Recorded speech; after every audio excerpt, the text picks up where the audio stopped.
Ambulance driver தாக்கப்பட்ட சம்பவம் பெரும் சர்ச்சையானது. வேலூரில் நடந்த எடப்பாடி பழனிசாமி அவர்களுடைய பிரச்சாரத்துக்கு நடுவில் ஆம்புலன்ஸ் ஒன்று வந்தது. அந்த நேரத்தில் அதிமுகவை சேர்ந்தவர்கள் ஆம்புலன்ஸ் திட்டமிட்டு கொண்டு வரப்பட்டது என்று கூறி அந்த ஆம்புலன்ஸில் உள்ள டிரைவரை தாக்கியுள்ளனர்.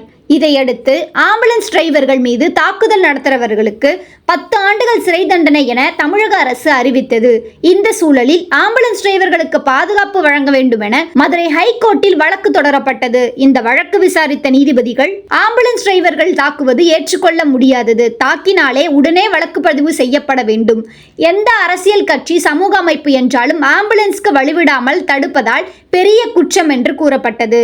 மக்கள் கூட்டம் இருந்தாலும் ஆம்புலன்ஸ்க்கு கட்டாயம் வழிவிட வேண்டும் என மதுரை நீதிமன்றம் கூறியது. முடிவாக இந்த தாக்குதல் சம்பவத்தில் என்ன மாதிரியான நடவடிக்கைகள் எடுக்கப்பட்டுள்ளது என்று டிஜிபி நேரடியாக பதிலளிக்க வேண்டும் என மதுரை ஹைகோர்ட் உத்தரவிட்டுள்ளது. இது போன்ற சட்ட ரீதியான தகவல்களை அறிந்து கொள்ள ஐகான் லீகலுடன் இணைந்திருங்கள்.